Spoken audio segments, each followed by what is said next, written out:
Hi, I'm Victoria. I'm a child psychiatrist, parent coach, and educator, and I'm also a mum. And I'm doing a series of videos helping parents really get their kids in the right place for September school start, especially after everything that's happened over this year.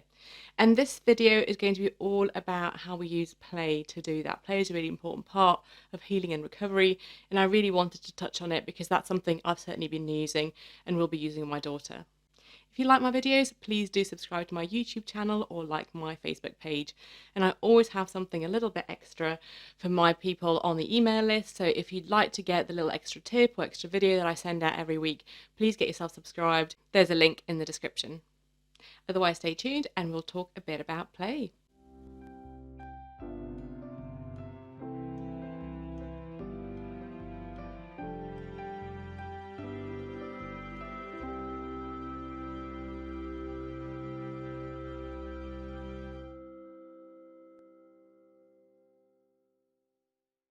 So play is something I've always known is really important, but more recently I've been doing a lot of reading about it, and increasingly I'm incorporating it into what I do with my own daughter to really support us both actually to recover from what's happened.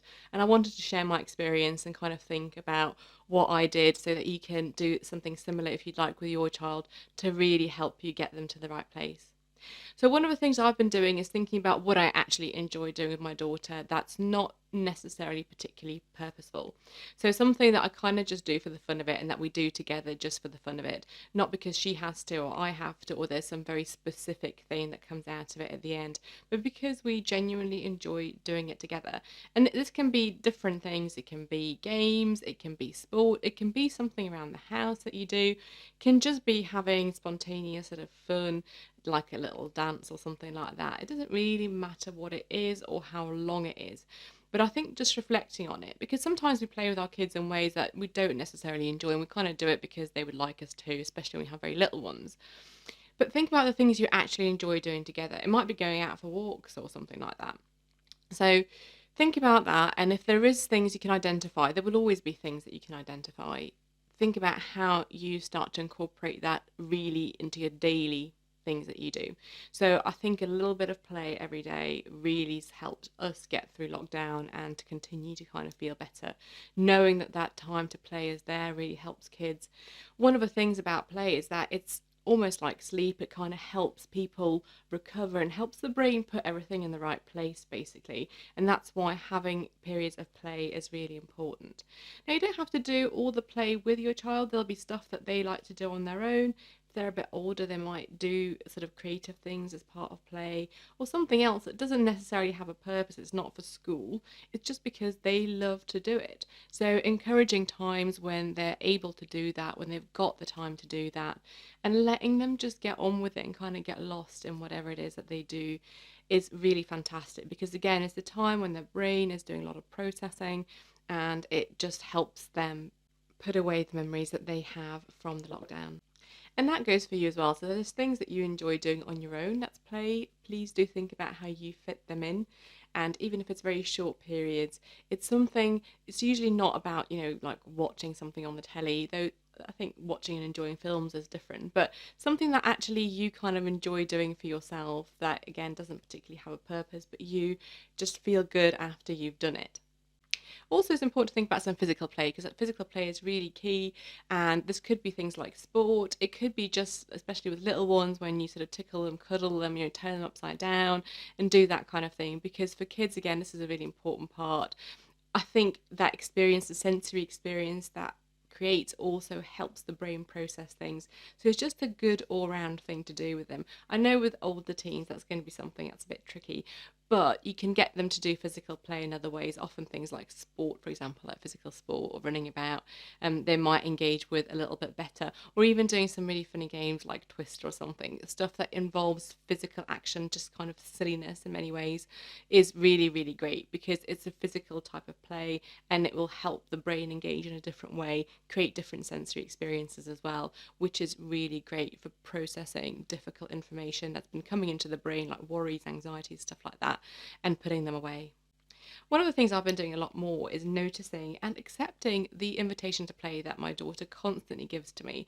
And kids do it naturally, by doing something a bit silly or making a bit of a joke. And sometimes when we're really tired and irritable, it just doesn't hit us right. And we just go, oh, can you just stop doing that? But I think since I've sort of understood what it is, that it is an invitation to play. It's not them trying to irritate me. It's not my daughter trying to irritate me or being unaware. It's actually her saying, I feel like I just want to have a little play, even if it is just, a 5-minute joke or a dance around the kitchen or a sing along to something she's playing on Amazon Music. It doesn't really matter. It's still an invitation to me to participate in something she finds enjoyable and a little bit of play. And I found it easier to let go of being that kind of overwhelmed person who's going, oh, I haven't got time for that. Because actually, I do always have time for, a 2-minute joke around it. That's absolutely okay. So I think not seeing it as an intrusion, but seeing it as an invitation, an invite to go, just enter my world. Let's just play about. And with older kids it can look different. They might be inviting you to discuss something kind of in maybe like an imaginary way, sarcastic way, but something that's a bit more of a jokey round really. Then that really could be one of the ways they invite you to play. So be on the lookout for that, and when you notice them inviting you to play, go, okay, yeah, I'll accept that invitation. It doesn't have to be long. It can be a really, really short 1 or 2 minute interaction that really helps both of you connect.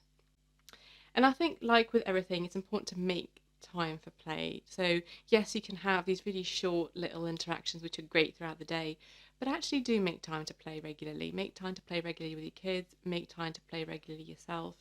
It will model it really well for your kids that actually you make that time so they can make that time for themselves as well, so they can do things that they enjoy doing. But play together is really, really great. And I know it's still limited, and if you are, for example, a really sporty person, you might still not be able to do some of the things you used to do as a family. One of the things we used to do with my daughters play squash all the time, and unfortunately that's still something we can't quite do.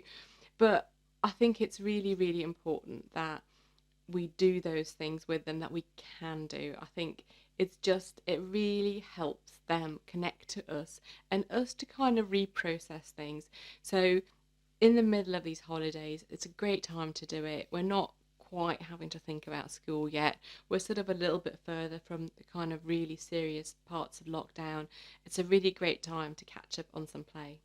So hopefully you found this really useful, and if you have, please do subscribe to my channel. As I've said, next week I'm going to be doing a blog again related to the subject, so look out for that. Some more tips, really starting to think about how do we get back into the mood for school.